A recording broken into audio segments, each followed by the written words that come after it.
Congreso Iberoamericano de Derecho e Informática. Quien los saluda es el doctor Pedro Patrón Bedoya, vicepresidente de la FIADI, y en esta ocasión gustoso de contribuir en esta primera mesa sobre gobierno electrónico. Nos van a acompañar en la mesa para sus respectivas disertaciones, en primer lugar, la doctora Patricia Reyes Olmedo, con la ponencia relativa al acceso y uso de información pública, Open Government Data. En segundo lugar, la doctora Yarina Amoroso Fernández, con la ponencia sobre gobierno electrónico, claves de éxito. En tercer lugar, el doctor Edgar Romo García, con la ponencia Gobierno Amable. Y finalmente, el doctor Gustavo Amoni Reverón, con la ponencia El procedimiento administrativo electrónico, primer paso del gobierno electrónico. La metodología que utilizaremos en esta primera mesa será que cada uno de los ponentes hará su presentación por un lapso de 20 minutos.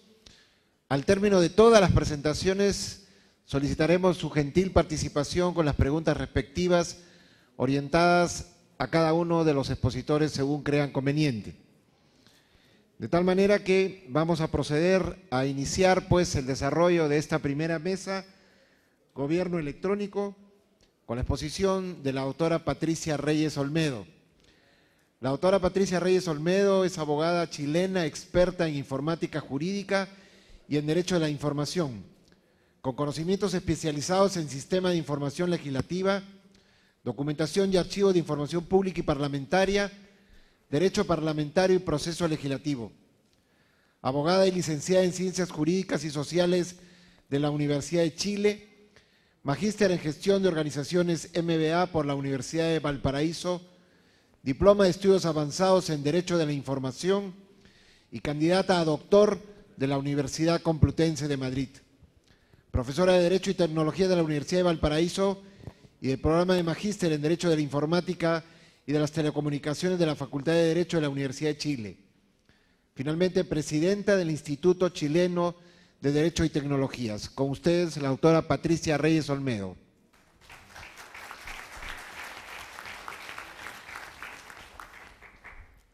Bueno, en primer lugar, dirigirme a ustedes para agradecer en la persona del comité organizador, el doctor Prado, la doctora García, el doctor Telles, por la oportunidad de que tantos especialistas estemos juntos conversando y reflexionando sobre estos temas que involucran al derecho de las tecnologías. Es claro, como decía alguno de los presentadores iniciales, que hoy día no vivimos sin tecnología, por lo tanto, realmente el aporte que desde la ciencia jurídica hacemos a esta nueva disciplina es importante. Quiero también que tengan en consideración que esto es un espacio de reflexión, un espacio de conversación, donde vamos a estar durante 5 días discutiendo estos temas, probablemente algunos de ustedes conociéndolos, la mayoría especialistas, por lo tanto profundizando en algunos de ellos. Y por lo tanto el desafío es grande. El desafío que tenemos es hacer de esta jornada, de este encuentro, un efecto motivador para aquellos que están partiendo en estos temas. En esta oportunidad, junto con los ponentes de la mesa, vamos a tocar un tema tremendamente relevante como es el de la administración electrónica. Y en particular, he decidido hablarles a ustedes de un tema que tiene que ver con el acceso y uso de la información pública, lo que se denomina el Open Government Data. Y por lo tanto, vamos a comenzar con algunas ideas claves que me interesa precisar. Primero, poner sobre la mesa para compartir con los otros ponentes y con ustedes que cualquier diseño de gobierno electrónico, en el fondo el modelamiento de la forma, ¿verdad?, en que queremos que los gobiernos o las administraciones se relacionen con los ciudadanos, implica necesariamente que consideremos el desarrollo que han tenido las tecnologías en el último tiempo, la evolución que tiene la Internet, como decía la profesora francesa, la evolución y el uso que se hace de las redes sociales, pero particularmente, porque es tremendamente importante, porque es un medio de comunicación con los ciudadanos, es cuáles son los hábitos y los comportamientos de esos ciudadanos. No podemos pretender diseñar o modelar esta forma de comunicación si no entendemos cómo esos ciudadanos se están moviendo. Y desde ese punto de vista yo decía, perdón, vamos a volver atrás. Yo decía que uno de los temas es cómo ha evolucionado Internet. Tomé datos de América Latina porque creo que son relevantes estando en América Latina. Siendo 593 millones de habitantes, un 35% aproximadamente tiene o accede a Internet. O sea, hay una penetración de esa cantidad. Somos el 10% de los usuarios de Internet del mundo. Fíjense que entre el año 2000 y el 2010 han aumentado en un 1000% las personas que acceden a Internet. Y un dato también que me pareció muy relevante poner sobre la mesa es que estas personas, estos internautas, pasamos alrededor de 24 horas a la semana conectados a Internet. O sea, la mayor parte de nuestro tiempo. Si imaginan que una jornada laboral tiene 44, 45 horas, pasamos la mitad de una jornada laboral conectados a Internet. También en el uso de las redes sociales tenemos una alta incidencia, más del 50% de la población usa Facebook. Entonces ha venido lo que se ha denominado el Spike Time Revolution o la revolución del tiempo libre, que significa qué hacen los ciudadanos en Internet. Yo decía, o lo decía la profesora también anteriormente, la web 2.0 trajo una verdadera autonomía comunicativa. Hoy día los ciudadanos son capaces de buscar, elegir, componer la información que necesitan, componer los documentos que requieren. Está el Matchup, la tecnología del Matchup, del remix, todas las tecnologías Wikicommons, Wikisource, Wikipedia misma, que permiten que compartamos información, busquemos información, estemos en esta autonomía propia. También en ese mismo concepto debemos tener en cuenta que las personas relacionan a su gusto a la información. Ya no necesitan que se las pongamos unidireccionalmente. Por lo tanto, se crea una nueva dimensión de lo que es la interacción social dentro de la Internet, una nueva forma de compartir, una nueva forma de distribuir la información.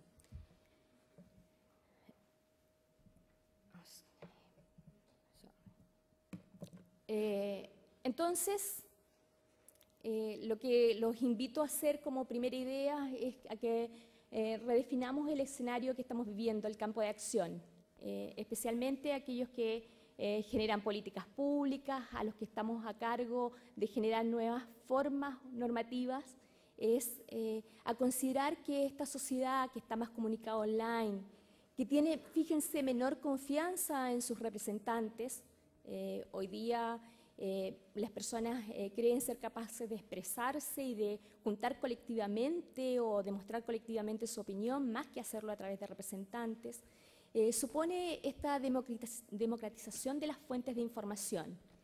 Entonces, este gobierno electrónico tradicional que hemos considerado, donde la administración es la que sabe qué es lo que necesitamos los ciudadanos, o tiene la visión de cuáles son las necesidades sociales de los ciudadanos, debe transformarse porque comienza a integrar una nueva visión, la visión de los propios ciudadanos, aquella que están manifestando permanentemente.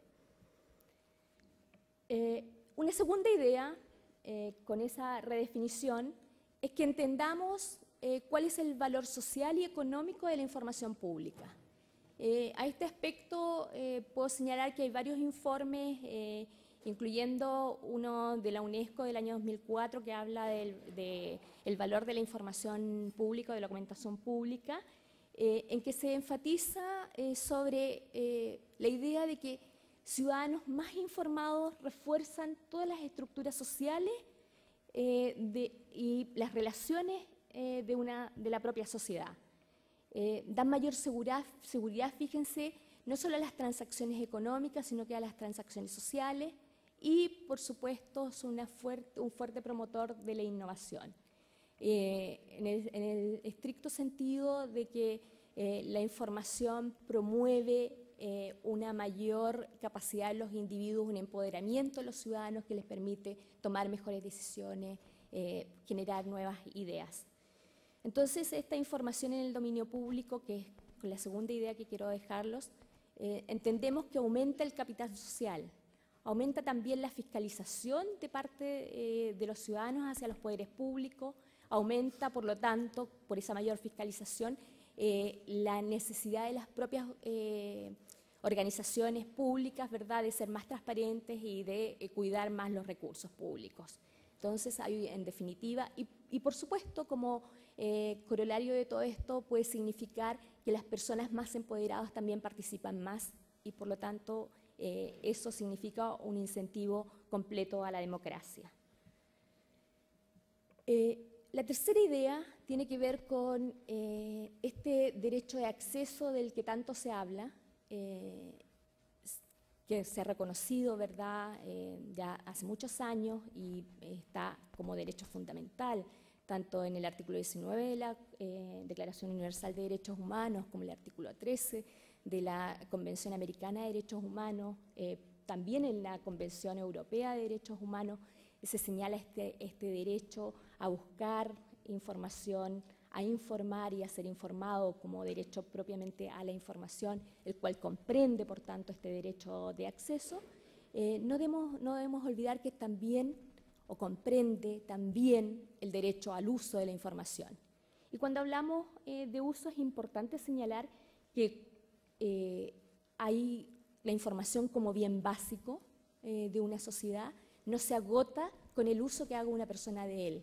Por el contrario, puede mejorar la creatividad, un dato o una información puede mejorar un espacio al generar creatividad. Por lo tanto, esta tercera idea tiene que ver con que debe permitirse la amplia disposición o la explotación de esta información bajo dos conceptos que ya estaban bajo el concepto tradicional de gobierno electrónico, como eran transparencia y participación, pero que hoy día con la web 2.0 le agregamos colaboración e innovación. Si lo miramos así, uno podría preguntarse qué están esperando los ciudadanos cuando hablamos de información pública, qué están esperando recibir. En principio, desde nuestra experiencia, yo provengo del sector público, esperan información confiable, consistente, actualizada, fíjense, encontrable. Muchas veces la información que queremos no está, fácil de usar, fácil de interpretar, reusable y distribuible. ¿Por qué? Porque eso genera posibilidades de acción, posibilidades de innovación. Pero en la práctica, ¿qué ocurre con los datos públicos especialmente, por qué no decir que los privados? Primero, estos datos no están disponibles y si lo están, son parciales, fragmentados, segmentados o a quien no le ha pasado, no se pueden descargar, ¿verdad? O están en un software propietario que yo no tengo y por lo tanto tampoco puedo usarlo. ¿Qué sucede con eso? Sucede que tenemos ciudadanos desorientados, desinformados, desconfiados y especialmente airados. Acabo en la mañana de recibir un mail de un usuario de la Biblioteca del Congreso muy enojado porque no podía acceder a los mapas del Instituto Chileno Geográfico Militar, que tiene toda la cartografía nacional, y porque del instituto le habían contestado que podían consultarlos en la Biblioteca del Congreso, y de la biblioteca le habían contestado que sí podía hacerlo, pero tenía que venir a nuestra sala de lectura. Entonces, él estaba muy enojado porque decía que no podía obtener esa información por la vía que él quería obtenerla. ¿De qué se trata entonces de esto que hablamos o que queremos esta filosofía que habla de la apertura de los datos públicos, las corrientes de pensamiento, denominados en inglés Open Government. Primero es en transitar desde una cultura que existe en nuestros países, que es la opacidad por defecto.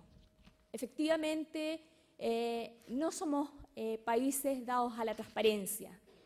Por regla general consideramos que todo es privado o secreto, reservado o secreto, y la transparencia no es el estándar, es por lo contrario, la no transparencia el estándar. Eso significa lo que hablábamos, trasladar de alguna forma el poder a los ciudadanos. En definitiva, democratizar la información. ¿Cómo se ve esto en algunos ejemplos? Porque estamos hablando de poner datos públicos en espacios posibles de ser reutilizados por otros, sean públicos o privados, sean instituciones públicas o privadas, ciudadanos comunes y corrientes. Hay ejemplos, por ejemplo, de la Agencia de Protección Ambiental en Estados Unidos, que publica datos de la calidad del aire, que otra agencia o otra institución privada, que es la American Land Association, transforma en un estado diario del estado del aire en Estados Unidos, por ejemplo. A su vez, el Congreso de Estados Unidos publica las votaciones de cada parlamentario granuladas y en forma fácil, lo que permite que un sitio, GovTrack, utilice esa información para convertirse en un observatorio de cómo está decidiendo el representante de cada persona. Por ejemplo, en Washington, D.C. hay una página, I Live At, que toma información del gobierno regional, del gobierno municipal, y da información que permite a las personas tomar decisiones, por ejemplo, sobre vivir o no vivir en un barrio de acuerdo a índices de calidad de vida, etc.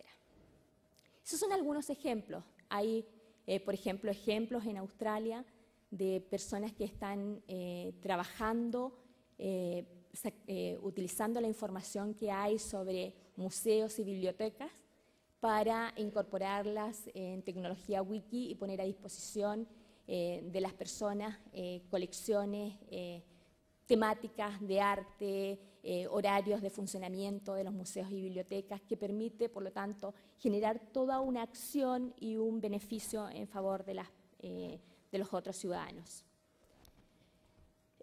¿Cómo se mueve esto de los datos abiertos del gobierno? Hay una declaración de principios del año 2007 realizada por un grupo de abogados, creadores, algunos de ellos creadores propiamente de la web internet, entre ellos Tim Berners-Lee, que hablan de los 8 principios del Open Data.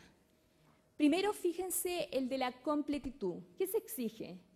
Se exige que toda la data pública esté completa. Y entendemos, y aquí la salvedad, decía la profesora Maillet que ella estaba hablando de lo negativo de la red. Por supuesto que hay cosas negativas en la red y tienen que ver con cuando publicamos información que está sujeta, ¿verdad?, a reserva o secreto, especialmente la que tiene que ver con la afección de la vida privada de las personas, de la seguridad nacional y otros temas que obviamente en nuestras legislaciones se consideran como data que está sujeta a esta reserva. Por lo tanto, lo que se propone aquí es que la data pública, que se ha considerado pública, que no está bajo estas excepciones, esté completa. Segundo, y esto es muy importante, es que la data sea de la fuente primaria. Lo que está siguiendo este movimiento es que no es necesario que la administración gaste tiempo y dinero en generar documentos sobre la data primaria, porque lo que necesitamos los ciudadanos, lo que necesitamos para la creación posterior es data en su fuente primaria, lo que se denomina la raw data. Y esta data debe venir con la mayor posibilidad de granularidad, o sea, la posibilidad de mayor intervención posible. Un tercer principio tiene que ver con la oportunidad. Es decir, la data debe ponerse a disposición lo más pronto posible. Cuando, por ejemplo, accedemos a información del presupuesto, nos interesa hoy día y no un año después, cuando esa información ya no me sirve porque hay un nuevo presupuesto en ejecución. Entonces, para poder hacer un seguimiento, para que podamos hacer observatorios, seguimiento, fiscalización, accountability de la propia administración, necesitamos que esté oportunamente puesta a disposición. También que esté disponible a todos los usuarios sin excepción y para todos los propósitos, que no me pregunten para qué la quiero, porque eventualmente eso será una cosa posterior cuando tenga la data y pueda generar nuevos productos, pueda generar nuevas visiones, podré tener esa visión. Que sea procesable, y esto nos referíamos a en los formatos, o sea, los datos deben estar estructurados de manera que podamos procesarlos automáticamente.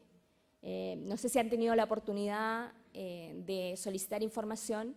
Yo hago el ejercicio con mis alumnos y muchas veces la información viene en formatos de los cuales ellos no pueden trabajar. Viene en un PDF cerrado, donde no pueden copiar, no pueden pegar, no pueden reutilizar esa información. Menos aún, por ejemplo, si se trata de cifras, no se dan en una planilla Excel, por ejemplo, que pudiera ser manipulable, sino por el contrario, se dan a veces en una misma presentación cerrada. Otro principio que se propugna es que no se discrimine. Y en esto es muy importante porque significa entregar la información, ojalá sin necesidad de registro. Porque cuando yo le tengo que entregar datos privados al Estado, ¿verdad?, nuevamente me constituye una barrera de entrada para esta información. También que no sea propietaria, o sea, no esté asociada a formatos, alguna entidad que requieran algún tipo de herramienta especial que yo debo disponer de ella o comprar posteriormente.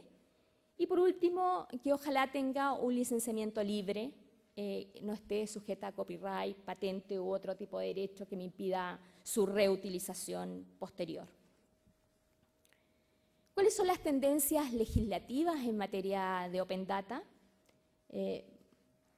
Si bien es cierto, muchos consideran que la Directiva Europea del año 2003 relativa a la reutilización de información del sector público es un tema, vemos que, bueno, y la transposición que se ha hecho de esa directiva en varios de los países miembros de la Comunidad Económica Europea,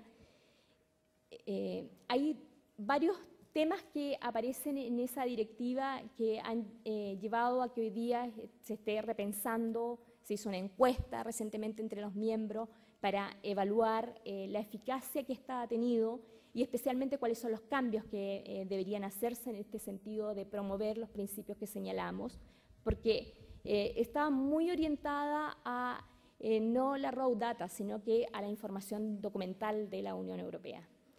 Y considero importante señalarles aquí algo que acaba de sacar el Reino Unido, que es la licencia de información, una licencia de información pública para la información pública, porque constituye un avance en términos de lo que hablábamos de este principio de que ojalá no esté sujeta a restricciones de uso por temas de propiedad intelectual. Le quedan 5 minutos, doctora Reyes. Perfecto. En Estados Unidos, también este año, hay una directiva de la administración de Barack Obama que ha impulsado fuertemente el tema del Open Data en 4 principios, como llamó él. Uno es publicar la información del gobierno en Internet, creando el dataset del gobierno de Estados Unidos, mejorar la calidad de la información pública, crear la institucionalidad una cultura de gobierno abierto y crear un marco normativo que pueda avanzar hacia el gobierno abierto. También les puse ahí algunos proyectos de ley en el estado de Nueva York y en la propia Norteamérica respecto de la publicación, un acta de publicación de información online. En Brasil, lo mismo, un marco para la publicación de información, y en Canadá. ¿Cuáles son las responsabilidades de la administración? Porque si hablamos de esto, también tenemos que hablar de las responsabilidades. Primero, Y ante todo, y habló largamente sobre esto Natalie, es filtrar los datos sometidos a protección, la anonimización de la información. Garantizar la calidad, objetividad y veracidad de los datos. Almacenar y suministrar eficientemente los datos. Y aquí hay todo un rol que pudiéramos hablar en una ponencia muy larga sobre la gestión de información, que es un tema que ya empezamos a trabajar en algún marco con personas en el ámbito de la FIADI, que tiene que ver con generar condiciones para que se dé efectivamente la apertura de datos públicos. Mantener sistemas abiertos que permitan la reutilización de los datos las veces que sea necesario y, por supuesto, crear y difundir políticas públicas y un marco normativo adecuado para este efecto. ¿Cuáles son los desafíos? Adoptar estándares y buenas prácticas de intercambio de información y de gestión de esa misma información. Fíjense, entender que las personas se relacionan de una nueva forma y que están usando la información a través de las redes, porque ese entendimiento es tremendamente importante. Y, por supuesto, algo no menor, que es conocer el desarrollo tecnológico. Ustedes se van a reír, o van a ser juristas, pero eso es muy importante en nuestro medio. ¿Cuáles son las buenas prácticas y estándares? Algunas emanan de una organización que es la W3 Consortium, que se dedica a monitorear el desempeño de Internet. Y una de estas, aquí también esto es desglosable, cada una de ellas en una ponencia por separado, pero primero es la creación de directorios con acceso a datos públicos, los famosos datasets, formatos abiertos, generar estándares de formatos abiertos, lo que hablábamos, licenciamientos de uso de la información, y fíjense, un trabajo que muchas veces pensamos que no es de los abogados, que no es de las personas que estamos trabajando hace mucho tiempo en esto, pero es crear capas semánticas que permitan reconocer y visualizar la información. Para que podamos acceder, para que podamos aprovechar el trabajo que cada ciudadano, cada empresa, cada corporación, cada institución hace, es muy importante que podamos tener un layer de la información, un identificador único, uniforme de la información, para que después no perdamos ese gran trabajo que han hecho muchas personas, para que podamos aprovechar esa colaboración y podamos innovar a nuevos productos. Es muy importante el tema de la web semántica y es una invitación a quienes trabajan en el mundo del derecho también a hablar de las ontologías jurídicas, a cómo relacionamos nuestra información, a cómo trabajamos con la información jurídica, especialmente en los ámbitos de la legislación, la jurisprudencia y la doctrina, para ser verdaderos propulsores de clasificaciones temáticas relevantes e importantes.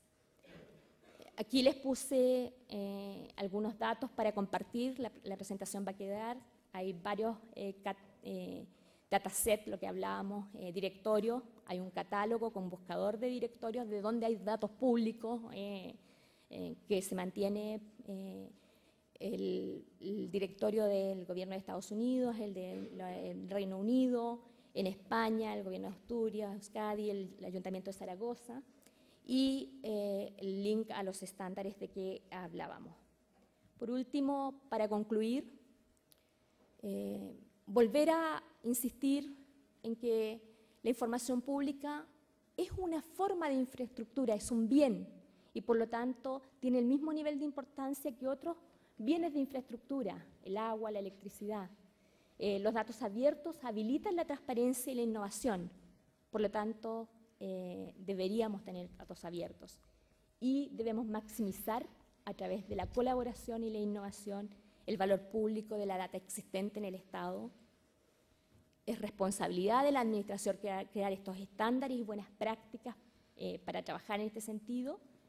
Y por último, decirles que pasar del concepto tradicional del gobierno electrónico, de la transparencia y la participación, a la colaboración e innovación es importante, pero siempre teniendo en cuenta que lo que queremos es generar buenas experiencias en los ciudadanos, no buenas experiencias en la administración. La mirada debe estar puesta en los ciudadanos. Bueno, eso es lo que quería compartir con ustedes. Si quieren hablar, conversar sobre estos temas, ahí están mis datos. los 3 lugares o espacios donde me desempeño, tanto el Instituto Chileno de Derecho y Tecnología, la Biblioteca del Congreso Nacional de Chile y la Universidad de Valparaíso. Muchas gracias a todos. Un fuerte aplauso, por favor. Muchas gracias, doctora Patricia Reyes Olmedo, por su brillante exposición. A continuación vamos a invitar a la doctora Yarina Amoroso Fernández de Cuba, quien nos va a disertar sobre el gobierno electrónico, claves de éxito. La doctora Yarina Amoroso Fernández es directora del Centro de Desarrollo de Gobierno Electrónico de la Universidad de Ciencias Informáticas de Cuba, vicepresidenta de la FIADI, miembro del Comité Cubano de la UNESCO, presidente de la Sociedad Cubana de Derecho e Informática de la Junta de Cuba. Con ustedes, la doctora Yarina Amoroso. Bueno, muy buenas tardes a todos.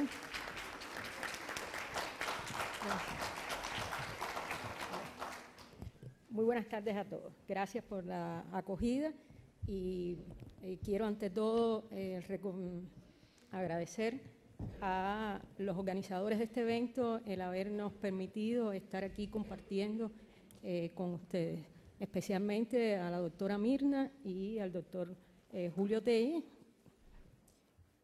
Vamos a conversar sobre el gobierno electrónico, claves de éxito, que quiero enfocarlo como un hilo de continuidad de las 2 intervenciones que me han precedido. Comparto este concepto de gobierno electrónico, que es uno entre tantos, hay muchísimos conceptos. Sin embargo, lo traigo a colación porque es justamente el resultado de un perfil que es un documento presentado en la Cumbre de la Sociedad de la Información en el primer ciclo en Ginebra, en el que se enfocaba de esta manera el gobierno electrónico. Entre muchos de los conceptos que se hablaron allí, e incluso en este documento rector, que fue el resultado de una investigación realizada por Naciones Unidas a instancia de varios países, incluidos los países de nuestra región. También se hablaba de esta segunda referencia, y lo que quiero establecer con ustedes es cuáles son los elementos que marcan de un concepto a otro. Coinciden en el uso de las tecnologías de la información, en el fomento del gobierno en tanto transparencia y acceso. Y refuerzan, por lo tanto, la relación del sector público con la ciudadanía.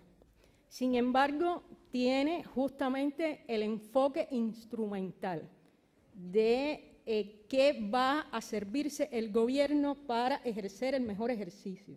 No tiene explícitamente, no tiene el enfoque de qué se beneficia la ciudadanía.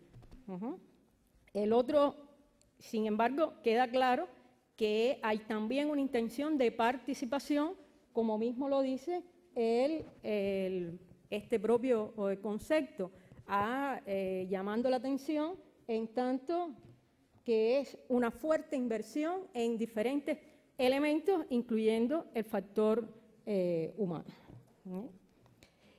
Entre las características que se destacan están estas que he relacionado haciendo una lectura reflexiva de todo el documento. Es decir, el uso de las tecnologías de la información y la comunicación es lo que marca toda la pauta. Es decir, si no tuviéramos el uso, parecería que no habría intención de mejorar la relación. Bien. La prestación de servicios por parte del gobierno y del Estado de forma ágil y eficiente, con lo cual en este mismo panel va a haber una exposición referida al tema, por lo tanto solamente lo enuncio, que es un tema importante dentro de estas características.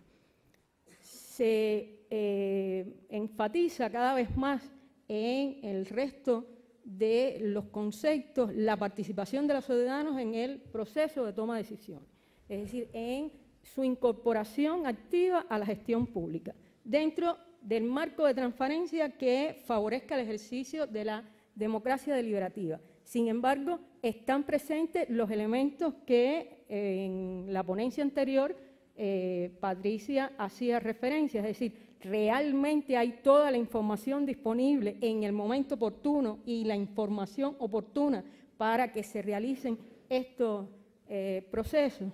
Y, por supuesto, esto exige de un soporte jurídico de apoyo. ¿Cuánto se ha avanzado a la par de este empeño de hacer gobierno electrónico en que tenga un reflejo real en todas nuestras legislaciones? Es decir, y al mismo tiempo que esos procesos jurídicos estén en un contexto de armonización por nivel de región, de áreas, de intereses de profundización, e incluso todavía seguimos debatiendo en cuanto a materias competentes para determinadas soluciones. Ya no sin decir la capacidad de los operadores jurídicos para dar este tipo de respuestas. De manera tal que entonces podemos decir que hay que delinear y empeñarse en la realización de los principios que soportan esta buena intención, ciertamente, esta necesidad de un estado de modernización de todas las estructuras que están dadas en una transformación o en renovación. Es decir, todo proceso tiene que ser expresión de esas dos acciones manifiestamente. Tiene que ser también un proceso de fácil uso. También se va a hablar en esta mesa de lo que se entiende como el gobierno amigable, por lo tanto, dejo ese punto a quienes seguramente lo van a hacer con mucho más profundidad. Tiene que ser también conveniente en el sentido de saber cuáles son las primeras áreas a priorizar. Muchas veces se avanza desde un contexto por las oportunidades de inversiones económicas o de un sector que puede hacer la inversión y sin embargo deja a la saga los elementos más importantes que debían estar en primer orden pensando en la ciudadanía. La participación de diversos sectores.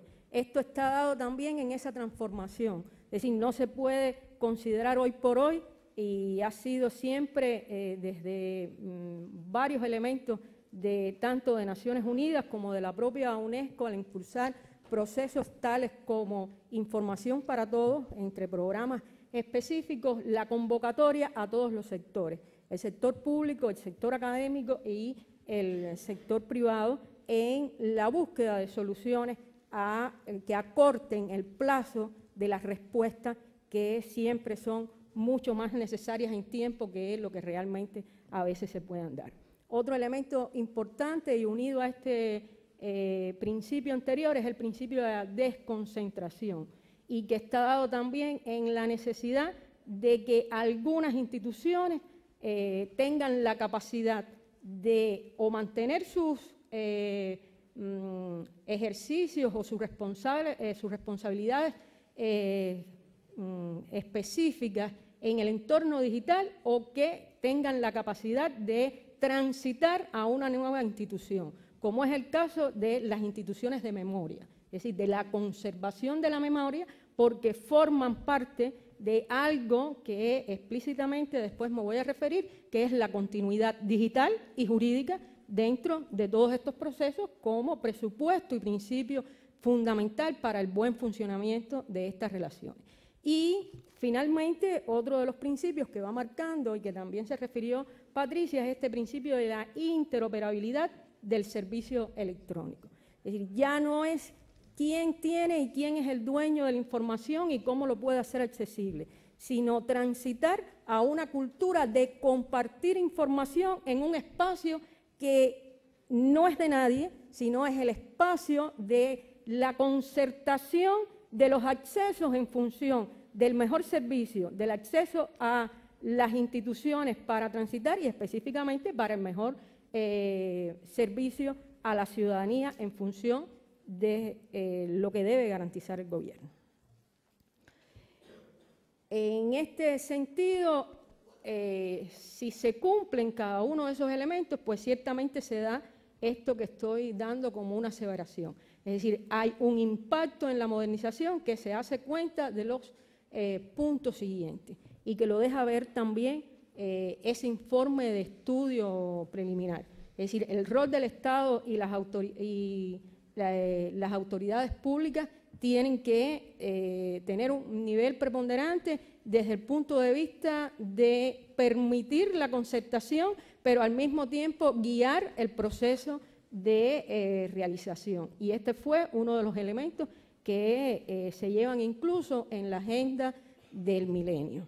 Está también la seguridad entre los organismos de gobierno y sus clientes. Por lo tanto, aquí se da la relación fundamental de que abre uno de los elementos fundamentales de éxito que descansa en la identidad electrónica y cómo avanzar hacia la posibilidad de que si es una relación amplia ciudadanía-gobierno, pues hay que garantizar los modos en que cada quien puede ejercitar realmente su relación de derechos en función de un ambiente digital. Por lo tanto, si en un momento nos ocupamos del registro civil y de garantizar los elementos del registro civil en la historia y evolución del derecho con toda su trascendencia, pues los elementos de identificación y los elementos de acceso al manejo de certificados hoy por hoy para garantizar esas relaciones no pueden estar dados solo en los elementos más factibles, sino en una intención de garantizar fundamentalmente los accesos y la identidad en cada uno de los ambientes digitales que se propician justamente a partir de estos procesos de informatización. Está, por supuesto, todos los elementos de cumplir los 3 niveles de evolución de los servicios en un ambiente electrónico que ustedes saben que transita por la disponibilidad de información, cumpliendo siempre las referencias a que hizo Patricia en su intervención. El segundo, la posibilidad de descargar los formularios necesarios para hacer la gestión, y el tercer elemento, que es precisamente la posibilidad de gestionar de manera online, bueno, todo lo que pueda estar dado como servicio o transacción, pero que justamente marca todos estos elementos de la posibilidad de identificar dentro de cada transacción quién es quién y cómo lo realiza. Un elemento que no se puede perder de vista y que también fue dicho hoy en la primera de las intervenciones, la conferencia magistral que dio por iniciado este congreso, es precisamente el tema de los valores éticos. Es decir, junto con esto hay el nacimiento enlazado de toda una corriente filosófica, práctica y que cada vez debe llegar más a todos los ámbitos profesionales, que es justamente la infoética, en el punto en el que se unen todos los elementos de políticas públicas como intención y la realización de cada uno de los procesos en la revisión justa y la identificación de los valores que marcan la evolución de esta nueva participación ciudadana y el ejercicio de las responsabilidades de gobierno. Y me refería la identidad como la clave de acceso. Sin embargo, no quiero dejar de mencionar, por supuesto, el vínculo que este tiene con la necesaria y debida protección de los datos, en el justo equilibrio de los principios que todos sabemos que están dentro de esta relación. ¿Existen instrumentos para el gobierno electrónico? Sí, se coincide en el estudio y en los que se dedican a la elaboración incluso de recursos tecnológicos para estos ambientes, en que al menos esta es los elementos puntuales que unen en un haz de acción la realización de procesos de gobierno electrónico. La transformación institucional, porque dijimos que si había un cambio realmente en las estructuras, se ha dicho siempre que no se trata de informatizar el caos, sino de resolver con la práctica de las ingenierías organizacionales, pues qué debe funcionar de aquí en adelante, en qué modo y con auxilio de la tecnología, y con qué beneficio para la ciudadanía. 5 Está, por minutos, supuesto, doctora. el tema de la conectividad, está todos los elementos que soportan una solución de este tipo, que es un impacto y que tiene que diversificar los canales para que la persona no se sienta en un estado de desamparo ante el uso de la tecnología. Y señalo estos 2 puntos, la informatización y el documento electrónico, porque siguen siendo elementos que no avanzan en todo sentido de necesidad como debían de estar avanzando, en el sentido de que esto está unido a los procesos de que los puntos cardinales de ejercicio de la sociedad, fundamentalmente todo el ambiente jurídico, hoy por hoy no llega a tener toda la informatización necesaria. Por lo tanto, el dato originario para participar, solucionar y decidir o recibir un beneficio no están creadas. Es decir, este sigue siendo una asignatura pendiente. Ya me he referido también a los beneficios que se reportan. Yo quisiera, dado el tiempo, avanzar en esta afirmación también, de que el Estado posibilita a todos, o debe, me estoy refiriendo en el sentido del deber ser, ¿bien?, el acceso a los servicios en forma electrónica, garantizando una dimensión geográfica, es decir, desde dónde se accede. Por lo tanto, aquí hay un elemento también dentro de esa lógica de ética y de infoética que hay que resolver, la brecha digital. ¿Bien? Una dimensión social de quién accede. Estamos hablando de que es una relación de gobierno ciudadano, por lo tanto, el acceso es para todos. ¿Bien? Y una horaria, ¿cuándo sucede? Esto supone la capacidad esa de que cuando instauremos un servicio realmente esté puesto en función de disminuir los procedimientos de trámite y de facilitar el acceso a los servicios para todos en donde se instrumente. De cara al ciudadano, y que estos son los elementos del deber ser, pues hay que seguir trabajando. No todo el hecho de la ventanilla única que tanto se ha hablado no resuelve todavía todos los problemas, esencialmente porque no se han ido a la raíz de las transformaciones de las instituciones para dar esas respuestas necesarias. ¿Bien?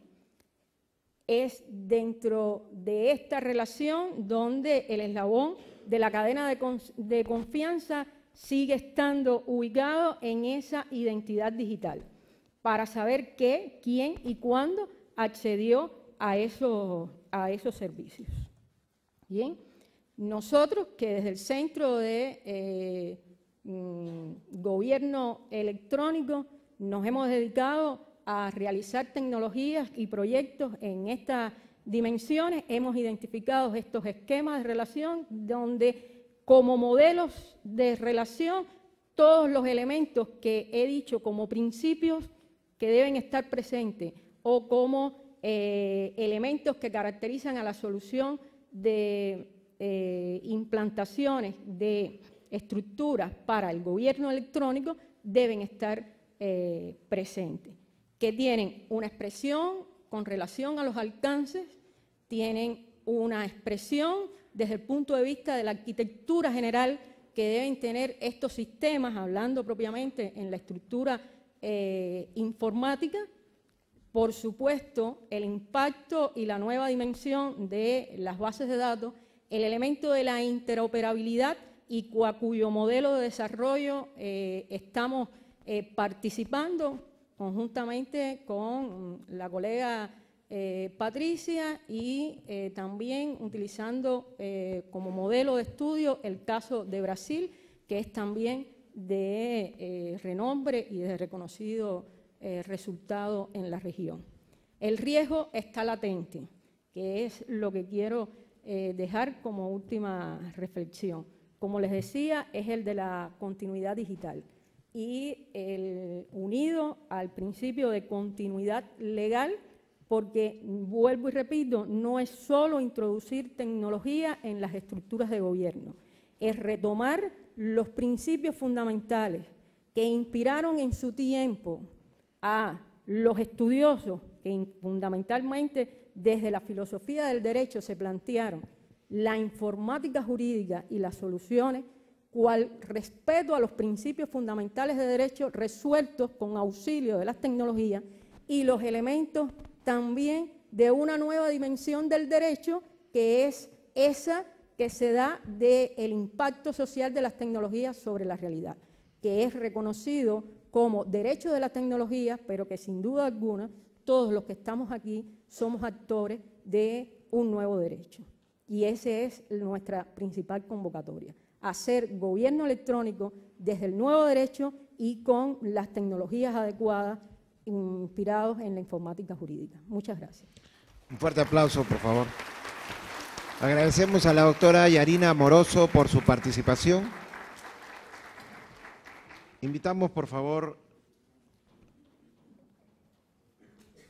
al doctor Edgar Romo García, quien va a disertar sobre el tema gobierno amable. Un fuerte aplauso, por favor. Un pequeño aviso, favor entregar los aparatos de traducción simultánea, que ya el operador se tiene que retirar, si fueran tan gentiles. El licenciado Edgar Romo García, de México, es licenciado en Derecho con maestría en materia de amparo por la Facultad de Derecho y Criminología de la Universidad Autónoma de Nuevo León. En la iniciativa privada laboró en el área legal de la firma manchera Ernst & Young, donde se desempeñó como gerente de Derecho Corporativo. Fue consejero jurídico adjunto de la Consejería Jurídica del Gobernador en la administración 2003-2009 del Gobierno del Estado. Actualmente es subsecretario de Asuntos Jurídicos y Atención Ciudadana de la Secretaría General de Gobierno de Nuevo León. Con ustedes, el doctor Edgar Romo.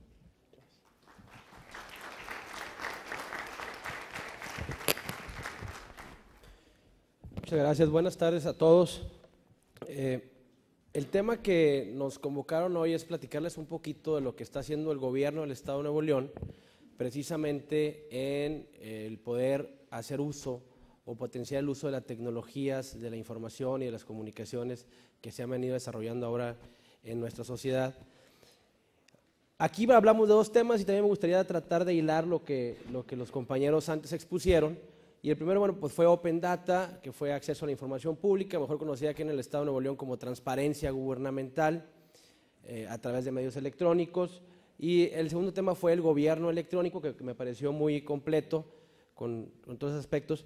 En toda esta revolución que ha habido de las tecnologías de la información y de las comunicaciones, sobre todo las nuevas formas de comunicarnos entre la sociedad, precisamente el rol que juega el gobierno son estos dos ejes, pero yo le apuntaría uno más, que es cómo vamos a ir por la atención del ciudadano con el uso de las tecnologías de la información. Cómo hacemos una atención cordial, una atención con calidez, con eficiencia, con eficacia, con seguridad jurídica, con procesos administrativos ordenados, que la automatización de los procesos no nos lleve a flexibilizar el trámite administrativo, porque entonces entraríamos prácticamente en una regresión. Y cómo cerramos esa pinza que hoy se da en muchas partes del mundo, donde el ciudadano se ve alejado de la estructura de gobierno, o por el crecimiento demográfico es cada vez más difícil tener un acceso personal con el ciudadano, o que el ciudadano que perciba del gobierno un servicio de calidez.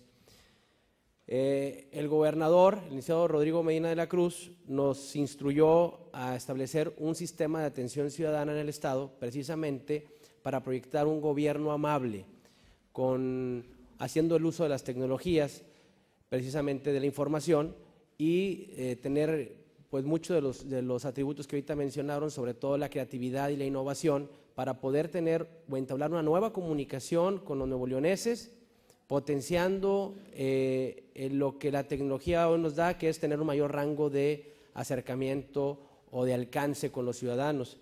En ese sentido, se creó o se proyectó un nuevo sistema de atención ciudadana, en donde el primer enfoque es cómo incrementamos la satisfacción y la mejora continua de los trámites ofrecidos por las dependencias de gobierno, pero desde el punto de vista de la cordialidad ante el ciudadano. Y para eso nos llevó a desarrollar 5 ejes y terminamos precisamente en que nos encontrábamos con que muchas de las molestias que tiene el ciudadano cuando llega a una dependencia gubernamental es precisamente porque no encontraron un servicio descentralizado. Si lo hubieran tenido descentralizado a través del uso de la tecnología, pues se hubieran evitado que tener que recorrer caminos o largas distancias o transportes públicos y llegar a una dependencia gubernamental pues ya de entrada con un perfil de molestia.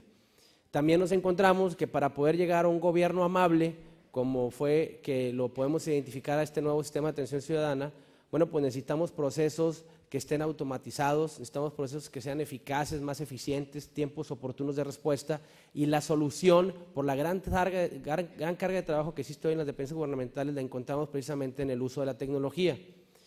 Esto nos lleva a pensar en temas como cómo migramos a un gobierno sin papel, cómo migramos al uso de la firma electrónica, precisamente como bien lo apuntaba la doctora que nos hizo el favor de poner gobierno electrónico, cómo migramos a la creación de documentos electrónicos, que hoy por hoy en los estados, en los países, lo que se trata es automatizar para eficientizar, pero no se está creando documentos electrónicos y entonces seguimos usando el papel, eso nos lleva a seguir usando el papel.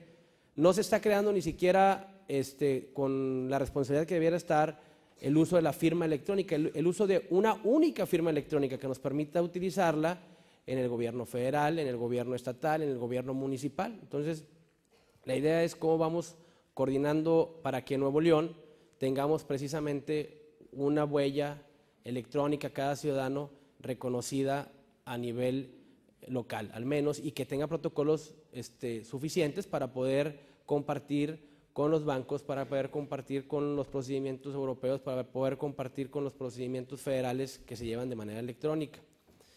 Entonces, en este sentido, en los 5 ejes que les comentaba, tenemos el cordial, que es mejorar la atención al ciudadano, el eficaz, que es mejorar los procesos administrativos en beneficio del ciudadano, la descentralización es cómo le acercamos los servicios, cómo te llevamos los servicios al ciudadano sin necesidad de trasladarse. El actualizado es cómo potenciamos nuestras bases de datos en gobierno. Y la voz ciudadana, pues medir cómo va yendo y viniendo esta percepción del ciudadano, cómo va creciendo, cómo va disminuyendo acerca de los servicios gubernamentales. ¿Qué tenemos en el primero? En el primero, impulsar la cultura de atención. Y esto, como incrementar la amabilidad, se puede hacer con el uso de la tecnología. Imagínense ustedes que una cultura de atención a través de una atención ordenada y sistematizada permite dar continuidad a la solución o a la queja del ciudadano, o incluso al propio trámite de manera remota, a través de un call center, a través de un software de seguimiento en donde esté registrada precisamente tu petición y tenga una supervisión del funcionario responsable de resolverla y una supervisión del funcionario responsable de responderle al ciudadano, de tal forma que podamos lograr que cada uno de los ciudadanos tenga un seguimiento personal y puntual a distancia de su proceso o de su solicitud administrativa. Esto implica capacitar y actualizar al personal conforme a las necesidades del servicio, pues evidentemente enfocado en la eficiencia y en la efectividad.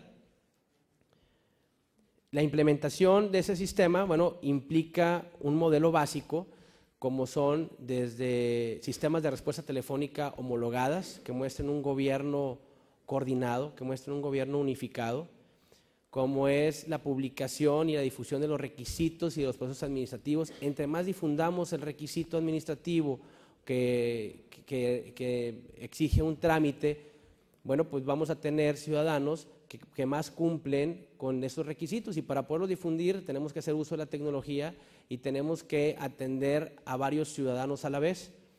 Esto pues también es en base a la tecnología de información. En el cordial no podemos perder de vista cómo le garantizamos los derechos que le corresponden al ciudadano, que es un trato cordial y amable, una atención eficiente y de calidad y el cumplimiento de los plazos. Cómo los orientamos adecuadamente en los servicios que van a solicitar en cada dependencia, tener en las dependencias personal debidamente capacitado para que pueda explicarles qué requisitos se requiere cada trámite y el porqué de los requisitos. Hoy hay una gran oportunidad de que con la llegada de la tecnología de la información, la evolución hacia el gobierno electrónico, nos permite revisar instituciones jurídicas que tenemos mucho tiempo sin revisarlo. Esto es la mejora regulatoria, que gran parte deberá recaer en los procesos automatizados o con el uso de tecnología. Forzosamente a un gobierno responsable lo tiene que llevar a revisar su tramitología actual. Y cada uno de los trámites que están en una ley o en un reglamento tienen un fundamento tanto legal como social. Entonces, ese fundamento legal y social en ocasiones deja de revisarse y actualizarse por mucho tiempo. Esto nos lleva a voltear a ver la institución jurídica y saber si, por poner un ejemplo, en la propiedad y en la posesión seguimos actualizados, o hace cuánto que los juristas no volteamos a ver o a revisar la propiedad, la institución jurídica de la propiedad y la posesión, porque cuando entremos al tema de modernizar los registros públicos, vamos a encontrar una tendencia mundial a un registro universal, en donde en base a la tecnología pues puedo tener junta la información del registro civil, la información de la propiedad, la información electoral, donde podemos migrar a un registro universal, donde en lugar de tener varios registros, tanto de nacimiento, matrimonio, de función, pues puedo tener un solo registro, donde esté precisamente el historial de nuestra vida o el paso más ordenado. Entonces, esto se hace con base a la tecnología, porque antes pues eran libros físicos y ahorita estamos en una transición, yo creo que puedo hablar al menos por México,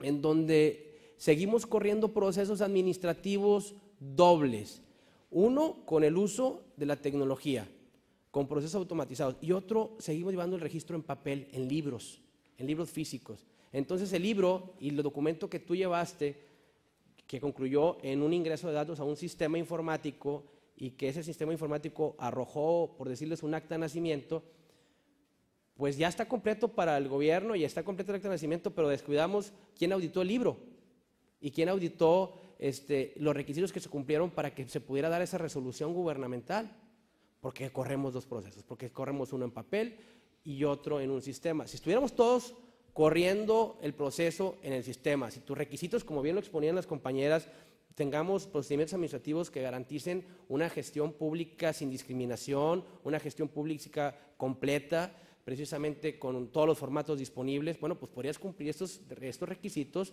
de manera también electrónica, donde el mismo sistema puede hacer una auditoría de los requisitos y que no te permite avanzar a la otra etapa si no cumples con el requisito previo, con el requisito del proceso administrativo previo. Le quedan 5 minutos, doctor Romo. Muy bien. Me voy a ir un poquito a la descentralización. ¿Cómo estamos visionando la descentralización en Nuevo León? Creo que hay dos formas de descentralizar y de acercar el servicio al ciudadano. Una de ellas es la descentralización a través de una coubicación. ¿Cómo podemos establecer? Y esa instrucción ya la dio el gobernador Rodrigo Medina, y va a ser uno de los primeros pasos precisamente en la modernización del gobierno, es cómo creamos centros de atención ciudadana donde en una máquina multiservicios podamos ponerle al ciudadano los diversos trámites gubernamentales, pero no solamente en una máquina multiservicios, una máquina multiservicios que esté cerca de los supermercados, que esté en los supermercados más grandes donde generalmente acude la gente y que no tenga que acudir al centro de la ciudad a realizar un trámite, sino que descentralizar de manera ubicada. Y cómo también descentralizamos online, cómo descentralizamos en internet para aquel gremio de sociedad que puede estar desde la comodidad de su oficina, teniendo acceso a una computadora y poder realizar un trámite gubernamental. Habrá otros que no lo tienen, pero pues por eso estarían los centros de atención ciudadana. Esto implica hacer un estudio completo y variado en toda la administración pública. Primero, de qué servicios pueden descentralizarse. Segundo, cómo hemos crecido en cuanto a tecnología, si tenemos homologados nuestros sistemas de comunicación, si nuestras bases de datos están todas guardadas precisamente bajo un mismo sistema de información o un protocolo de información y que puedan ser compatibles entre sí. Y cómo creamos una ley de firma electrónica que precisamente atienda esta asociación entre la sociedad y el gobierno que debe de haber en la nueva evolución de las tecnologías de la información, que atienda la participación ciudadana y que atienda precisamente la atención ciudadana de los nuevoleoneses. Evidentemente deberá haber principios, porque al momento de que podamos migrar a una firma electrónica en donde uno, como prioridad es establecer la no discriminación, ¿verdad? Aquellas personas que no tienen acceso a la tecnología no tienen por qué ser discriminados en las dependencias. Esto para migrar a una transición ordenada. Segundo, precisamente cómo hacemos obligatoria la descentralización, que no sean programas. Yo creo que ya debemos de pasar de la programitis a la política pública. Tenemos que elevar en el Estado y tenemos que elevar en el país la tecnología de información del programa al establecimiento de una política pública en un plan estatal de desarrollo. El gobernador Rodrigo Medina de la Cruz así lo plasmó en su plan, pero esto hay que dejarlo institucionalizado para que estas políticas puedan seguir avanzando durante el paso de las administraciones públicas. Entonces debemos dejar la obligación legal de la descentralización electrónica y del derecho del ciudadano a tener acceso electrónico a los servicios públicos gubernamentales. En España tenemos un ejemplo de ello desde el año del 2007, en donde hubo un debate muy fuerte en ese país, pero ya para discutir sobre los derechos del ciudadano a poder tener acceso electrónico, cuando aquí en el país tal vez lo que estamos pensando es cómo automatizamos y no cómo garantizamos precisamente el trasfondo de los temas. El último eje, que es el actualizado, para concluir, es cómo hacemos que en el gobierno del Estado se puedan compartir las bases de datos. Es decir, si yo tengo un trámite en la Secretaría de Educación en donde se requiere una información, una base de datos que tiene el propio gobierno, como es el acta de nacimiento, pues ¿por qué se la tengo que pedir al ciudadano si puedo cooperar con esto a la mejora regulatoria, a la disminución de trámites y a la simplificación administrativa? Si yo tengo en mis bases de datos los datos del ciudadano, bueno, pues entonces debo tener acceso nada más al sistema y evitar esto a todos los ciudadanos. Se oye fácil, no es tan sencillo, porque son un mundo diverso de dependencias que hay que homologar en sus comunicaciones, que hay que interconectarlas en sus bases de datos, hay que hacerlo con responsabilidad, porque no toda la porque también está el tema de los datos personales que hay que tomar en cuenta y hay que protegerlos. Está el tema, por el otro lado, del acceso a la información pública, del Open Data. Entonces ahí hay un equilibrio, qué reservo y qué no reservo, ¿verdad?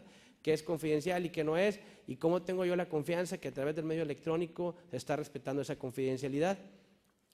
Es un tema muy interesante. Creo que hoy, con el nuevo sistema de atención ciudadana que inauguró el gobernador, vamos a iniciar un proceso hacia el uso de las tecnologías de información muy interesante y que sobre todo creo que va a ser muy percibible en los ciudadanos de manera inmediata. Muchas gracias, doctor Romo. Un fuerte aplauso, por favor. Gracias.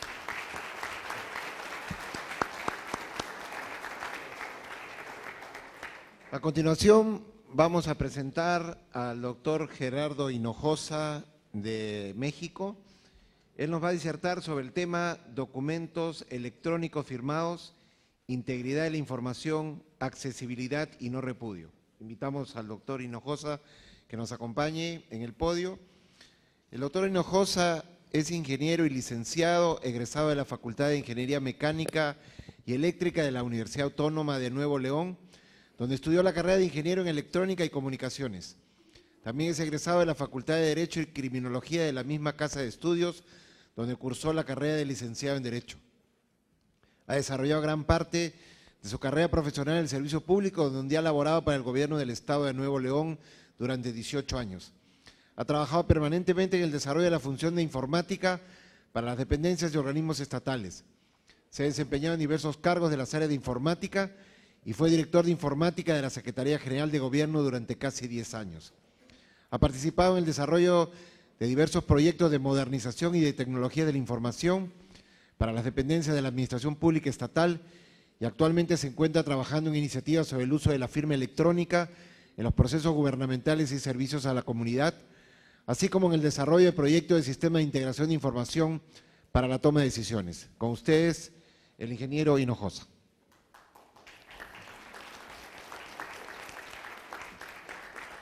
Muy buenas tardes a todos, gracias por su tiempo y por la oportunidad de estar aquí compartiendo un tema que en lo personal es muy apasionante para mí. El tema de la firma electrónica, tengo ahí una dualidad porque decidí compaginar la carrera de ingeniero en electrónica con el tema de derecho, precisamente porque en el transcurso de mi desarrollo profesional he pensado que son áreas que ahora ya convergen, cuando en otro tiempo parecían áreas divergentes, donde la electrónica parecía lejana al derecho y hoy en día ya no es así. Y titulé esta presentación, así como ustedes lo pueden leer en la pantalla, un reto para la toma de decisiones personales, porque la forma en la que decidimos ha ido evolucionando. Y es lo que quiero compartir con ustedes desde un punto de vista informático apegado al ambiente jurídico. Si podemos continuar con la siguiente filmina, por favor. Yo les quiero pedir a todas las personas que están aquí en la presentación o en esta mesa que se hagan la siguiente pregunta: ¿cómo decidimos? Si hacemos esa sencilla pregunta, nos damos cuenta de que la forma en la que tomamos decisiones ha evolucionado. Desde pactar con el habla, con el lenguaje, con el uso del idioma, hasta pasar por los escritos, donde el medio que podemos utilizar el día de hoy, la mayoría de las personas, es el papel. Y a través del lenguaje escrito pactamos y decidimos, nos ponemos de acuerdo, consensamos y a través de ese medio hacemos valer esas decisiones. Pero hasta hace no mucho tiempo, con la llegada de las tecnologías de la información y el equipo de cómputo, empezamos a tomar decisiones ya en medios electrónicos. Entonces yo englobo en estas tres grandes etapas la forma en la que tomamos decisiones. Y quiero compartir esta última parte. Si hablamos de materia de informática y de medios electrónicos, quiere decir que esas decisiones las estamos tomando en un mundo todavía desconocido para muchos y no entendible para otra gran parte que ya los utiliza. Los utilizamos y a veces no sabemos qué está sucediendo detrás, y eso que provoca un tema de desconfianza. Lo que no es tangible y lo que no podemos percibir con alguno de los sentidos es difícil de concebir, de aceptar, de reconocer, sobre todo cuando decidimos que eso no es algo de lo que pactamos o no es lo que quisimos decir. Entonces, en materia de informática hay mucho por hacer en ese tipo de decisiones. Es un camino nuevo que se está abriendo apenas hacia la ciudadanía, hacia la sociedad, y es el tema que quiero abordar con ustedes. Pasamos a la siguiente, por favor. Para mí, en mi opinión muy personal, un documento electrónico, para realmente ser válido, y es donde tienen que converger ambos mundos, el legal y el informático, tiene que ver con estos tres grandes conceptos. Lo vimos ahorita en las exposiciones de los compañeros, donde hablábamos ya del uso de la tecnología para brindar servicios. Entonces, esos servicios ya ahora son en medios electrónicos. Para poder nosotros confiar en cualquier método, en particular el método electrónico, tenemos que garantizar estas tres características, que son la integridad, la accesibilidad y la atribución. Cada una de ellas tiene rasgos muy particulares. En el tema de la integridad, que es la dispositiva que sigue, necesitamos saber que la información que pactamos, la información con la que estamos de acuerdo o aquel acto que estamos consintiendo, realmente se ha mantenido tal cual desde que lo creamos. Si podemos pasar a la siguiente diapositiva, por favor.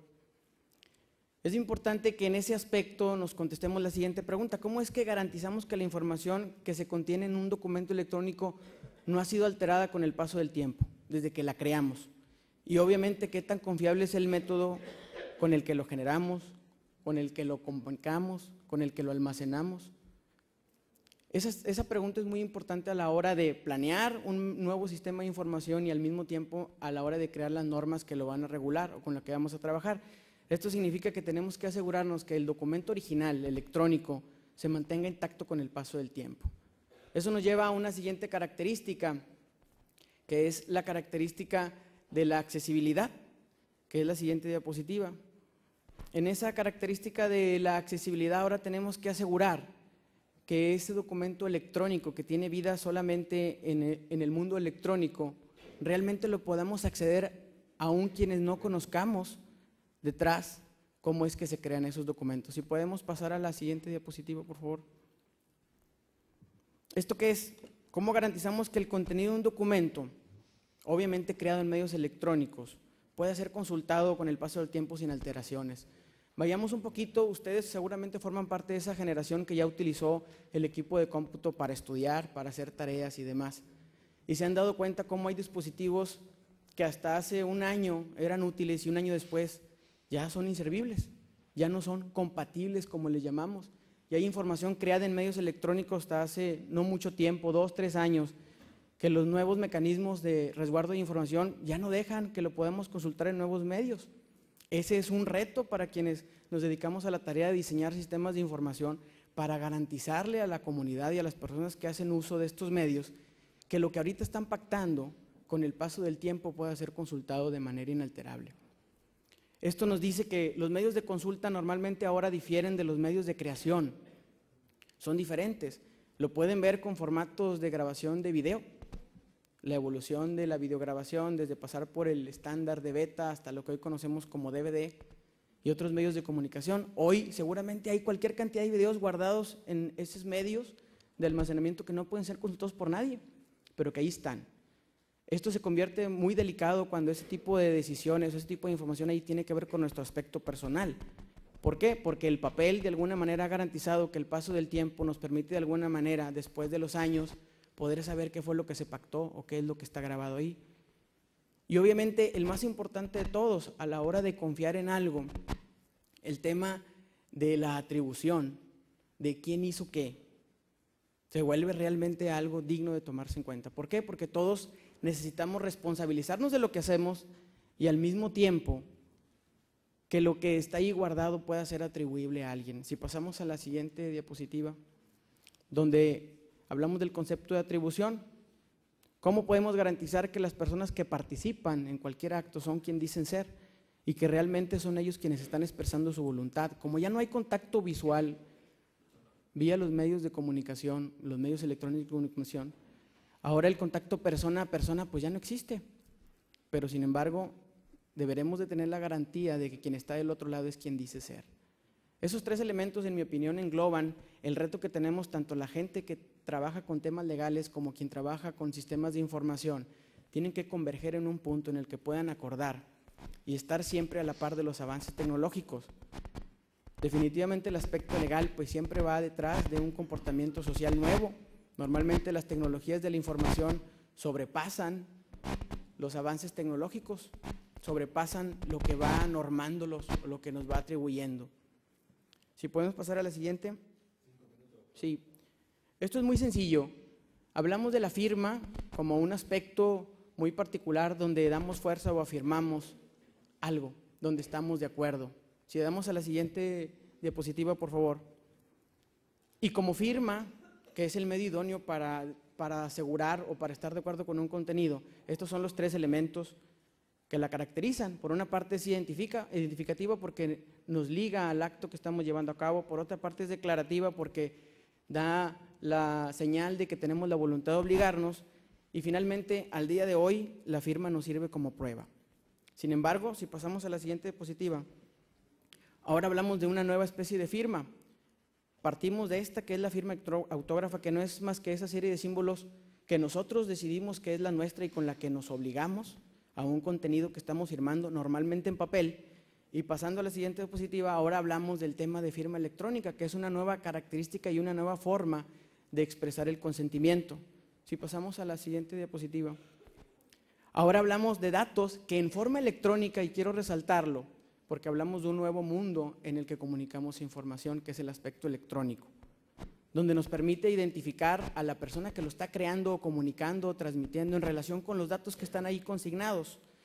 Y tenemos que hacer que sea equivalente a la firma manuscrita, porque es la que tradicionalmente sirve para obligarnos a aceptar el contenido de un documento.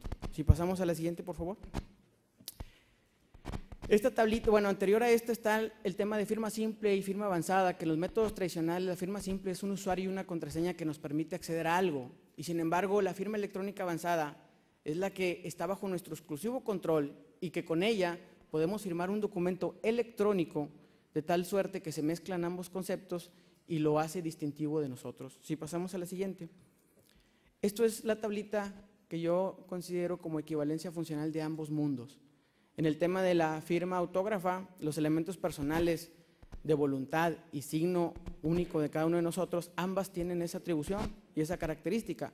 Como funcionalidad, ambas sirven para identificarnos y para autentificarnos, pero en materia de integridad y accesibilidad, el papel pierde un poquito de camino.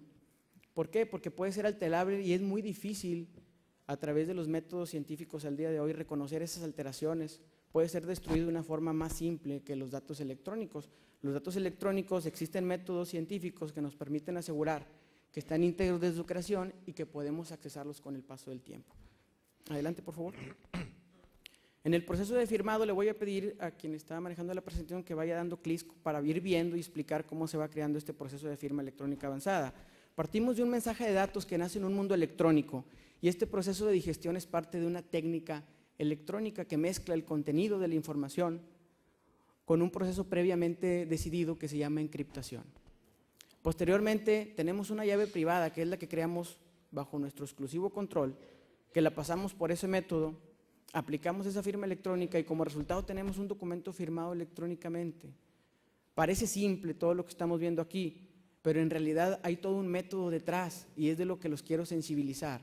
Necesitamos ponernos de acuerdo quienes establecemos las reglas para que esto opere y poder adaptar esto a un mundo cambiante, donde la tecnología está evolucionando día con día y seguramente el teléfono celular que tienen ustedes en sus manos en unos 3 meses va a quedar obsoleto y van a tener un nuevo método para tomar decisiones personales. Yo les invito a que quienes estamos inmersos en la materia jurídica y en la materia tecnológica realmente no vayamos separados, no vayamos en mundos divergentes, sino pactemos y establezcamos un método común para establecer la nueva forma de decidir, sobre todo porque hasta ahorita las decisiones tienen mucho que ver con materia de comercio, pero poco a poco se van acercando a que tengan que ver con nuestra persona, a dejar actos que están íntimamente ligados a la persona, por eso se vuelve delicado. Y tenemos que ser responsables en un mundo globalizado donde ya estamos trascendiendo fronteras físicas y donde los medios tradicionales ya están teniendo cabida cada vez menor. Los invito a que participemos juntos, hablamos de valores y de ética, yo creo que eso tiene mucho que ver con la innovación con responsabilidad. Aún la innovación jurídica tiene que tener un alto grado de responsabilidad para este mundo cambiante. Les agradezco su tiempo. Muchas gracias, un fuerte aplauso, por favor.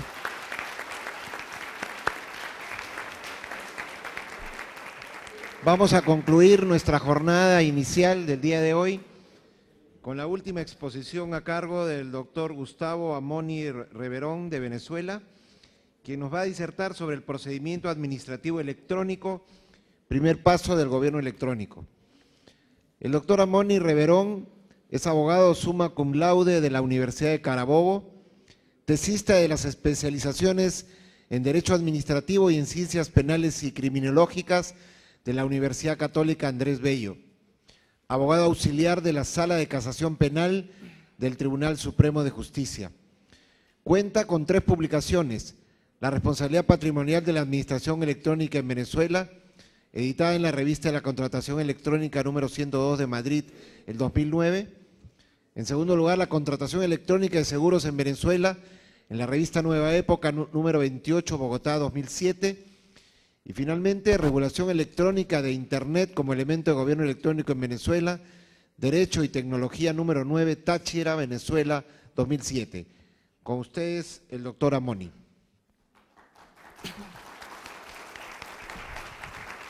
Gracias. Muy buenas tardes. Felicitaciones a los organizadores de este 14º Congreso Iberoamericano de Derecho de Informática y especialmente a FIADI por sus primeros 25 años promoviendo el estudio de esta disciplina. Gracias por permitir que todos aquellos que queríamos decir algo sobre esta materia pudiéramos estar de este lado del escenario compartiendo con ustedes el fruto de nuestro esfuerzo. Este mismo espíritu de inclusión que ha llevado a la organización a permitir que estuviéramos aquí con ustedes es el que ha llevado a los estados modernos a incorporar tecnologías de información y comunicación en el ejercicio de sus actividades, lo que se conoce en 2 palabras como gobierno electrónico. Y aprovecho el símil porque así como para participar en este congreso todos tuvimos que seguir ciertos pasos, como fue solicitar la inscripción, pagarla, venir hasta México los que vivimos fuera, de la misma manera, cada vez que cualquiera de nosotros queremos vincularnos o relacionarnos con el Estado, debemos cumplir ciertos pasos. Cuando esos pasos se dan dentro del ámbito de la administración pública, se conoce como procedimiento administrativo. Y si ese procedimiento administrativo lo realizamos mediante tecnologías de información y comunicación, se convierte en un procedimiento administrativo electrónico, que es de lo que les he venido a hablar el día de hoy. En Venezuela, cada vez que los particulares, como ya les dije, que nos queremos relacionar con la administración, debemos cumplir con el procedimiento administrativo, que está regulado principalmente por la Ley Orgánica de Procedimientos Administrativos, que voy a nombrar de ahora en adelante como LOPA.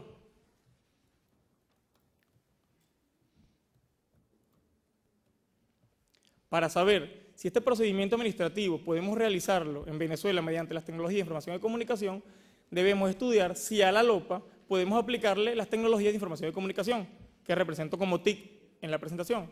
Es decir, podemos cumplir con las exigencias de la LOPA mediante tecnología de información y comunicación. Para responder esto, debemos analizar en primer lugar, como todos lo deben estar suponiendo, la LOPA. Por sí misma, esta ley no nos permite o no establece regulaciones que nos permitan emplear tecnologías de información y comunicación. Por eso debemos acudir a otro texto normativo. Este es el Decreto Ley sobre mensaje de datos y firma electrónica, según el cual todos los mecanismos tecnológicos que regula este texto normativo podemos aplicarlo en cualquier ámbito, tanto privado como público, que es donde aplica el ámbito de la Ley Orgánica de Procedimientos Administrativos. Aquí ya tenemos un primer elemento para afirmar que el procedimiento administrativo en Venezuela, donde no tenemos una ley de gobierno electrónico, puede ser de todos modos un procedimiento administrativo electrónico. Por otra parte, la LOPA, a pesar de que no establece el uso de tecnología de información y comunicación, facilita la incorporación o la realización de este procedimiento por cualquier medio, en este caso por medios tecnológicos, ya que lo que hace es establecer un marco procedimental dentro del cual vamos a conseguir 4 grandes etapas. Una primera de inicio, otra de sustanciación, donde presentaremos alegatos y pruebas, una fase de terminación, donde se pone fin al procedimiento mediante el dictamen del acto administrativo, y una fase de eficacia o ejecución, donde se materializa el acto administrativo. Pero para que estas etapas se puedan realizar válidamente desde el punto de vista jurídico, debemos cumplir varias formalidades. 6 de esas formalidades tienen que ser modificadas necesariamente para poder contar con un procedimiento administrativo tecnológico. Vamos a analizar cada una de estas 6 formalidades. La primera de ellas es el sistema de comunicación por el cual van a relacionarse los particulares con la administración. De acuerdo con la LOPA, esto debe ser escrito. Es decir, cada vez que los particulares y la administración quieran relacionarse, deben hacerlo de forma escrita. Y cualquier otra forma de comunicación debe llevarse escrito, salvo los casos, por ejemplo, de las señas que nos hacen los vigilantes de tránsito cuando estamos conduciendo, o las órdenes verbales en las relaciones administrativas. La razón por la cual la LOPA exige que esto sea escrito es para conocer la integridad del acto, es decir, quién emitió ese acto, a quién estuvo dirigido y cuál era su contenido, además de las circunstancias, es decir, dónde y cuándo fue emitido y dónde y cuándo fue recibido. Cuando la LOPA, como les digo, exige que sea escrito, lo que hace es imponer que todos los actos que dicte la administración o que los particulares emitan a la administración se representen mediante letras o algún otro signo, inteligible por supuesto, en papel o en algún otro soporte. Como todos sabemos, podemos escribir, así lo hacíamos antes o normalmente en las clases en la universidad, con un bolígrafo, un papel, un lápiz en papel. Pero también podemos hacerlo, porque así cotidianamente los que estamos estudiando todavía lo hacemos para entregar nuestro trabajo, y los que estamos trabajando para consignar documentos entre los tribunales, etcétera, lo hacemos en una computadora y luego lo imprimimos. Como sabemos, de cualquiera de las dos formas podemos escribir, pero esta escritura electrónica cuenta con respaldo legal en Venezuela desde el año 2001 con la entrada en vigencia de este Decreto Ley sobre mensajes de datos y firma electrónica, según el cual toda información inteligible en formato electrónico tendrá valor jurídico siempre y cuando tenga 2 características: que sea accesible para ser consultado posteriormente, como han dicho los colegas, y que sea inalterable cada vez que se vaya a revisar. Con esto ya no tenemos que imprimir ese documento que redactamos en la computadora, sino que será válido cuando lo mantengamos en formato electrónico. Y este es el segundo elemento que hay que modificar: el soporte o el medio que debe servir de soporte para este sistema de comunicación, para la escritura. Como ya dijimos, toda información inteligible en formato electrónico que pueda ser almacenada se conoce en Venezuela como mensaje de datos. Y esta tiene eficacia probatoria, porque así lo establece la ley. Pero es que en el procedimiento administrativo no solo tenemos que emitir, o no solo la administración requiere emitir actos de trámite, son los que van conformando el procedimiento, y el acto definitivo, sino que todos esos actos requieren ser compendiados en un solo cuerpo que se conoce como expediente administrativo. La ley, este Decreto Ley sobre mensajes de datos y firma electrónica establece que cada vez que una ley, cualquiera de ellas, en este caso la LOPA, exija que un documento se archive durante cierto tiempo de forma permanente, este requisito queda cumplido con un mensaje de datos siempre que se cumpla con 3 características. 2 de ellas ya las conocimos, que sea consultable posteriormente y que se mantenga íntegro e inalterable cada vez que se consulte. Pero establece un tercer requisito, que se mantenga el orden, ya sea dentro de un mismo procedimiento para saber cuáles actos se dictaron dentro del lapso y cuáles se dictaron primero y cuáles después, y entre procedimientos distintos, ya que la administración debe responder a las solicitudes de los particulares en el orden cronológico que se les vayan siendo presentadas. Pero hasta ahora lo que tenemos es simplemente el equivalente electrónico a una hoja en papel. No sabemos quién emitió ese documento, quién se atribuye la autoría. Ello nos lleva al tercer elemento que necesariamente hay que modificar para poder contar con un procedimiento administrativo electrónico. 5 minutos, doctora Moni, por favor. Este es el método para atribuir la autoría del acto. De acuerdo con la LOPA, todo acto que emite la administración debe ir firmado, y esto lo podemos hacer, como ya explicaron los anteriores ponentes, mediante una firma electrónica cuando estamos en el ámbito administrativo. La firma electrónica es definida en Venezuela como toda información creada o utilizada por el signatario asociada a un mensaje de datos que permite atribuirle su autoría bajo el contexto en el que ha sido empleado. En Venezuela tenemos 4 tipos de firma. La simple, que no cumple con los requisitos de la firma calificada, que voy a explicar posteriormente, que en México se conoce como firma avanzada, y en consecuencia no tiene pleno valor jurídico, pero en caso de llegar a juicio, el juez deberá darle valor de elemento de convicción. También se puede firmar este documento mediante una firma concordada, es decir, la administración puede ponerse de acuerdo con los particulares el método que van a utilizar o, de acuerdo con el principio de celeridad que tenemos en nuestra Constitución, imponer ese método y así sabrá cuándo un determinado documento emanó de la administración o de los particulares y ninguno de los dos podrá refutarlo. Este tiene pleno valor probatorio. También tenemos la firma calificada o avanzada, como la llaman aquí. Sí, este es el tipo de firma que debe demostrar su usuario que cumple con 3 características. La primera de ellas es que los datos que se utilizaron para generarla no puedan utilizarse nuevamente y que se mantenga en la confidencialidad del signatario. En segundo lugar, que no sea falsificable con la tecnología que existe en cada momento, que es tal vez uno de los requisitos más difíciles por la evolución tecnológica de la que también se hablaba aquí antes. Y por último, que no altere el contenido del mensaje de datos. Siempre que una firma se demuestre que cumple con estos 3 requisitos, tendrá pleno valor probatorio. Y por último tenemos la firma digital, que es el tipo de firma electrónica que trabaja con un sistema de criptografía asimétrica, donde interviene un proveedor de servicios de certificación, que es una autoridad o una tercera parte de confianza autorizada por el Estado, para dar fe de que una firma realmente pertenece a una persona y no a otra. En este caso también tiene valor probatorio. Pero además de la firma, la LOPA exige otro requisito, que todos los documentos que emite la administración pública vayan sellados por el funcionario que lo emite. A mi modo de ver, este no es un requisito esencial, especialmente en el ámbito electrónico, donde ya hay un mecanismo suficiente para dar garantías de que ese documento emanó de una persona y no de otra. Sin embargo, para los que insistan en que este es un requisito esencial, entonces tendremos que hacer una reforma legal en Venezuela, bien sea para modificar la ley de sellos e incorporar un sello electrónico, o la LOPA y eliminar este requisito. Como ya tenemos un documento, sabemos de quién es, lo que falta ahora es que cada una de las partes en esta relación bilateral o multilateral se la comuniquen. Este es el cuarto elemento que hay que modificar, el modo de comunicación entre la administración y los particulares. Desde el inicio hasta la eficacia, ambas partes requieren ir comunicándose. Y en esa comunicación puede haber actos generados en formato físico, como esta servilleta, o en formato electrónico, como la presentación que están viendo ahí. Vamos a analizar cada uno de estos 2 casos. Cuando se trata de actos que fueron generados en formato físico, por ejemplo, en formato electrónico, como esta presentación, tenemos la solicitud, la notificación y la citación, que se dan en la fase de inicio, las alegaciones en la fase de sustanciación, el acto administrativo y los recursos administrativos. Todos estos documentos o todos estos actos tienen en común que se pueden generar, almacenar y transmitir en formato electrónico. Según el decreto ley, las partes pueden ponerse de acuerdo de cómo se van a comunicar y en caso de que no digan nada, se hará la comunicación en el sistema de comunicación, valga la redundancia, de uso frecuente de ambas partes. Para ponerse de acuerdo, la administración está limitada por 2 leyes adicionales. Por el decreto ley de la administración pública, según el cual la administración tiene el deber de usar la tecnología para vincularse con los particulares. Los funcionarios públicos tienen la obligación de atender todas las solicitudes que le hagan los particulares por cualquier medio, especialmente los tecnológicos.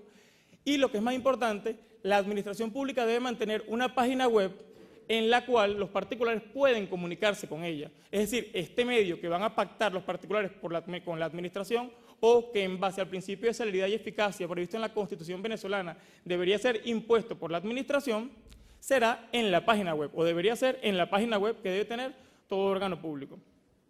Además, tenemos el Decreto Ley de Simplificación de Trámites Administrativos, según el cual, y esto es muy importante, no solo la administración debe permitir la conexión con los particulares, sino también con los otros órganos administrativos. Cuando tenemos pruebas generadas en formato físico, para poder enviarlas por medios electrónicos, habrá que digitalizarla y enviarla a la administración o acercarse hasta la sede de la administración y presentarla para su vista, certificación y devolución. De acuerdo con el Decreto Ley de Simplificación de Trámites Administrativos, basta una copia simple y la administración no puede exigir documentos públicos cuando se presente un documento privado, ni copias autenticadas cuando le presenten copias simples. Otra opción sería que el particular acuda, en caso de que la administración le exija el original conforme a la ley, acuda ante un notario público, digitalice una copia de este documento físico autenticado y lo envíe a la administración. O, como ya dije, que se acerque hasta la sede de la administración y consigne el documento. Su tiempo, doctor, por favor. Con estos dos casos se rompe, y con esto termino, se rompe una de las promesas del gobierno electrónico, que es evitar que la administración acuda hasta la sede de la administración, hasta que los particulares acudan hasta la sede de la administración para consignar documentos. Además de las barreras temporal, físicas, y con esto concluyo, el sexto y último elemento es que se derriben barreras temporales. Este es el sexto elemento, ya viene esta última lámina, que debe ser modificado para pasar de un procedimiento administrativo en papel a un procedimiento administrativo electrónico. Flexibilizar no quiere decir ampliar los horarios. Si tenemos 15 días para interponer un recurso en formato papel, los mismos 15 días los tenemos en formato electrónico. La diferencia es que en el segundo caso podemos hacerlo las 24 horas del día, o esto es lo más idóneo. En conclusión, a pesar de que en Venezuela no contamos con un procedimiento, con una ley orgánica, con una ley de gobierno electrónico, con la legislación vigente podemos modificar nuestro procedimiento administrativo tradicional para pasar a un procedimiento administrativo electrónico. Las tecnologías de información y comunicación están aquí. Depende de nosotros aprender a utilizarlas para nuestro beneficio y especialmente para nuestros pueblos, para lograr el mejor desarrollo de nuestras instituciones. Muchas gracias.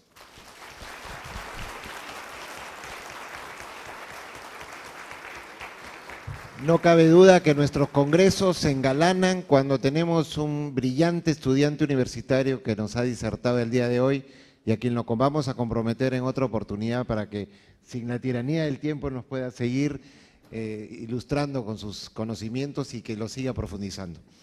Bien, señores, hemos terminado esta primera jornada. Nos hubiera gustado extendernos para las preguntas, pero queremos ser escrupulosos con el tiempo.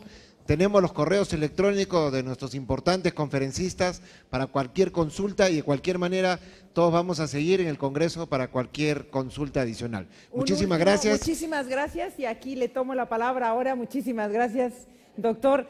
Y nos vemos mañana, 9 de la mañana, puntuales, con la mesa Ciberjusticia. A las 9 de la mañana. Un aplauso para todos. Hemos concluido esta jornada.